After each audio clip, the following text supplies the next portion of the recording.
We did roll out the Hustler Fund that today benefits 2 million Kenyans.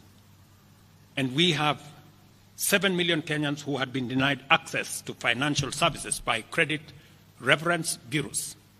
They are now off the blacklisting roll. Our affordable housing program has now more than 100,000 housing units under construction. The first cohort I will be launching in a couple of months to new homeowners. And we have 160,000 young people across Kenya that are employed under this program. To expand manufacturing, value addition, and agro-processing as a key contributor to job creation, 18 county aggregation and industrial parks and 6 new special economic zones are under construction across Kenya. And at the same time, we have 200 fresh produce markets that are at various stages of construction to support our farmers with access to markets for their produce, in keeping with the commitment we made to our mama mbogas. To accelerate manufacturing, last year we imposed levies on importation of clinker that can be manufactured in Kenya. We made a saving of Kenya shillings 20 billion in foreign exchange as imports of clinker dropped to almost zero. We also imposed levies on imported steel billets. And today, we have 11 steel factories that 6 years ago were closed. They have started operation, hiring 16,000 Kenyans. And last year alone, we saved 120 billion shillings in foreign exchange as a result of this intervention.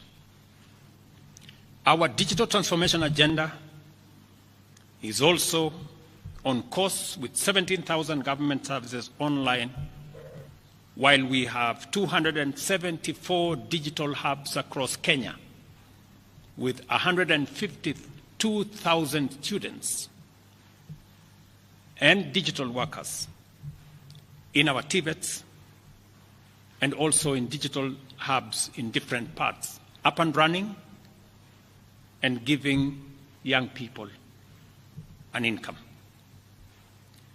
Our universal health coverage plan has already onboarded 107 community health promoters, and the process of registration for our social health insurance fund is ongoing,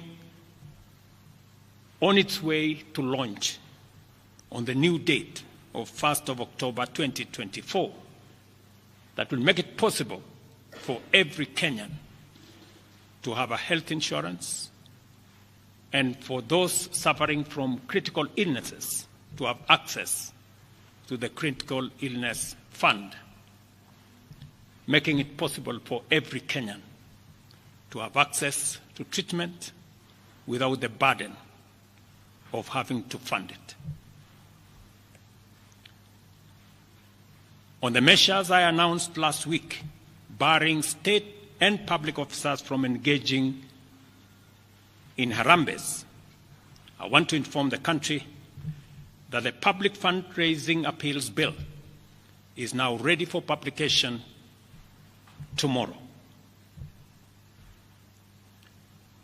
However, even with the progress we have made, I am acutely aware that the people of Kenya have very high expectations of me.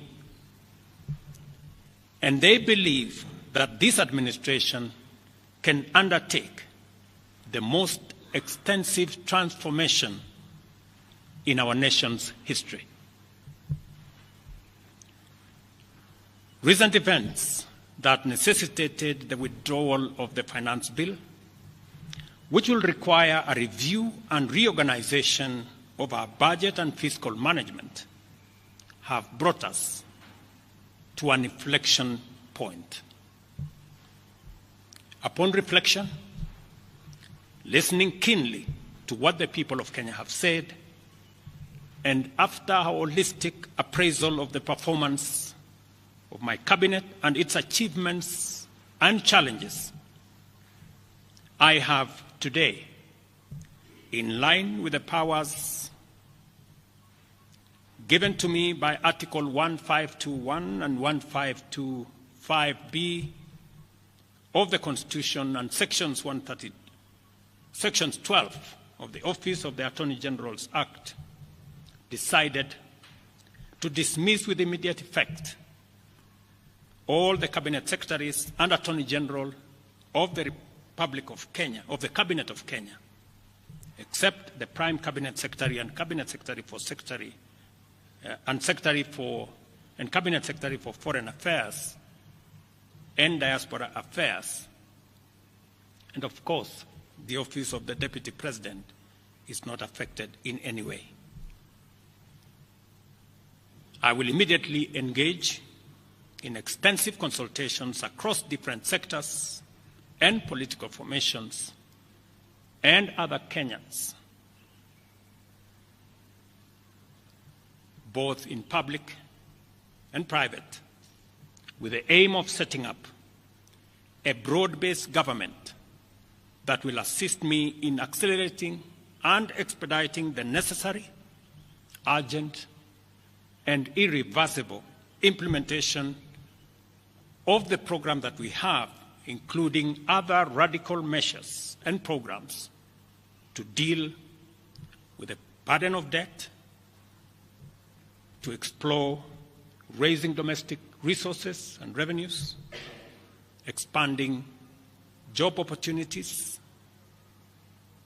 eliminating wastage and unnecessary duplication of a multiplicity of government agencies, and slaying the dragon of corruption, consequently making the government of Kenya lean, inexpensive, effective, and efficient.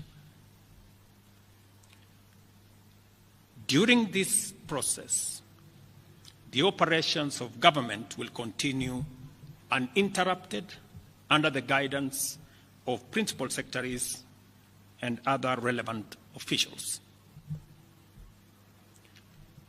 I will be announcing additional measures and steps in due course.